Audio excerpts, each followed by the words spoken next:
Hi, ഇന്ന് നമുക്കൊരു കൂവപ്പായസം ഉണ്ടാക്കി നോക്കിയാലോ. ഇതിനാവശ്യമായിട്ട് വരുന്നത് കൂവപ്പൊടി, ഇളനീര്, പാല്, പഞ്ചസാര എന്നിവയാണ്. വളരെ എളുപ്പത്തിൽ ഉണ്ടാക്കാൻ പറ്റിയതാണ്. ആദ്യം ഒരു ഇളനീര് വെട്ടിയതിന് ശേഷം ഇളനീരിലെ വെള്ളം മാറ്റിയതിന് ശേഷം അതിൻ്റെ കാമ്പ് എടുത്ത് മാറ്റി വയ്ക്കണം.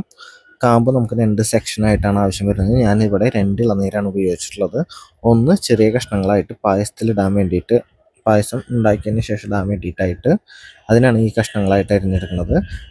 രണ്ടാമത്തത് നമ്മൾ വളരെ കനം കുറഞ്ഞ് ഭയങ്കരമായിട്ട് ചെറുതാക്കി അരിഞ്ഞെടുക്കുകയാണ് ചെയ്യുന്നത്. കൊത്തി കൊത്തി എടുക്കുകയാണ് ചെയ്യുന്നത് നമ്മൾ ഈ ഇളനീര്.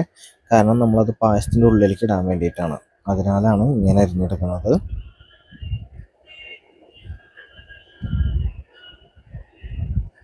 നല്ല രീതിയിൽ തന്നെ കൊത്തി അരിഞ്ഞെടുക്കണം ഇത്. കാരണം പായസം ഉണ്ടാക്കിയതിന് ശേഷം ഇടാനുള്ളതാണ്. അത്രയും ഇതായിട്ട് വേണം. വളരെ ചെറിയ കഷ്ണങ്ങളായിട്ട് നമുക്ക് പായസത്തിൻ്റെ ഉള്ളിൽ നിന്ന് കടിക്കാൻ കിട്ടുന്ന പോലെ ഉണ്ടാക്കാനാണ്.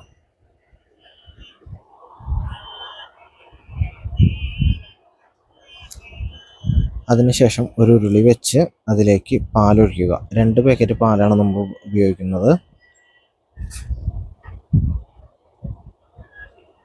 പാല് നന്നായി തിളച്ച് വന്നതിന് ശേഷം പഞ്ചസാര ഇടുക. ഇതിലെ ഏറ്റവും പ്രധാനമായിട്ടുള്ള കാര്യം എന്ന് പറഞ്ഞാൽ നല്ല രീതിയിൽ ഇളക്കി കൊടുത്തുകൊണ്ടിരിക്കണം.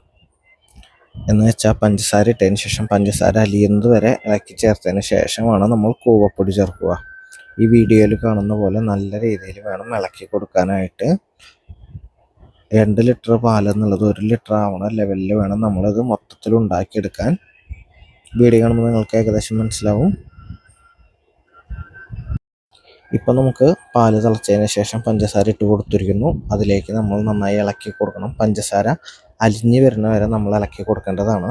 കൂവപ്പൊടി ഇട്ടതിന് ശേഷം നമ്മൾ കൈ വിടാതെ ഇളക്കി കൊടുക്കണം. അല്ലെങ്കിൽ പെട്ടെന്ന് കട്ടിയാവാനും അടി പിടിക്കാനുള്ള സാധ്യതയുണ്ട്. അതുകൊണ്ട് പൊടി നന്നായി പാലിൽ മിക്സ് ആവണ പോലെ വേണം നമ്മൾ ഇളക്കി കൊടുക്കാനും. അതുപോലെ കൈ വിടാതെ ഇളക്കി കൊടുക്കണം. കാരണം അടി പിടിക്കുന്നത് കൊണ്ടാണ്. നല്ല രീതിയിൽ ഇളക്കി കൊടുക്കണം. പായസത്തിൻ്റെ ടേസ്റ്റ് എന്ന് പറയുന്നത് നമ്മൾ ഇളക്കണ ലെവലാണ്.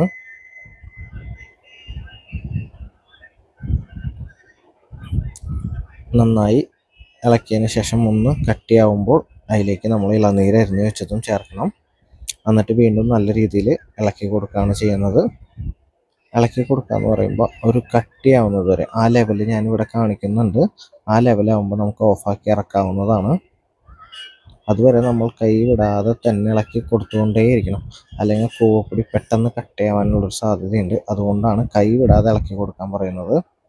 ഇത് ഞാൻ റിപ്പീറ്റ് ചെയ്ത് പറയണമെന്ന് വെച്ചാൽ നമുക്കൊരു മിസ്റ്റേക്ക് പറ്റിക്കൊള്ളാവരുത്. അതുകൊണ്ടാണ്. അതിലേക്ക് ഇളനീരിടുക, അതിലേക്ക് പായസം ഒഴിക്കുക. അതിനുശേഷം മുകളിലും കുറച്ച് നമ്മൾ നേരത്തെ അരിഞ്ഞ് വെച്ച് ഇളനീര് ഒഴിച്ചു കൊടുക്കാവുന്നതാണ്. എൻ്റെ അഭിപ്രായത്തിൽ ഞാൻ കഴിച്ചിടത്തോളം എനിക്ക് ഏറ്റവും ഇഷ്ടമായിട്ടുള്ളൊരു റെസിപ്പി തന്നെയാണ്. നല്ല ടേസ്റ്റ് ഉണ്ട്. എല്ലാവരും ട്രൈ ചെയ്ത് നോക്കാവുന്നതാണ്. ഇത് നമ്മൾ തിരുവാതിരയ്ക്ക് ഉപയോഗിക്കാവുന്നതാണ്. തിരുവാതിരയ്ക്ക് പ്രധാനമായും കൂവപ്പായസം അല്ലെങ്കിൽ കൂവപ്പൊടി വെച്ചിട്ടുള്ള വസ്തുക്കളും അതുപോലെ പുഴുക്ക്, തിരുവാതിരക്കളി എന്നിവയാണ്. കഴിക്കുമ്പോഴുള്ള ആ ഒരു ടേസ്റ്റിൻ്റെ നിങ്ങൾക്ക് എൻ്റെ മുഖത്തൊന്ന് മനസ്സിലാവും. ചെറിയൊരു ചൂടുണ്ട്. ചൂടാറിയിട്ട് കഴിക്കാൻ നോക്കാം. അടിപൊളി ടേസ്റ്റാണ്. എല്ലാവരും ട്രൈ ചെയ്ത് നോക്കാം. UK ഫുഡി ഇൻസ്റ്റഗ്രാമിലും യൂട്യൂബിലും ഫോളോ ആൻഡ് സബ്സ്ക്രൈബ് ചെയ്യുക. പിന്നെ എല്ലാവരും ലൈക്ക് ചെയ്യാനും ഷെയർ ചെയ്യാനും മറക്കരുത്. എല്ലാവരും ഉണ്ടാക്കി നോക്കി അഭിപ്രായം പറയുമെന്ന് വിചാരിക്കുന്നു. ഉണ്ടാക്കി നോക്കി കമൻറ്റ് ബോക്സിൽ നിങ്ങൾക്ക് അഭിപ്രായം അറിയിക്കാവുന്നതാണ്. എനിക്ക് നല്ല ഇഷ്ടമായി. ഞാൻ കുറച്ച് കഴിച്ച് ടേസ്റ്റ് ചെയ്ത് നോക്കണം എന്നാണ് വിചാരിച്ചത്. പക്ഷെ കഴിച്ചു തുടങ്ങിയപ്പോൾ എനിക്ക് നിർത്താൻ പറ്റിയില്ല. Thank you. നിങ്ങളും ട്രൈ ചെയ്യൂ.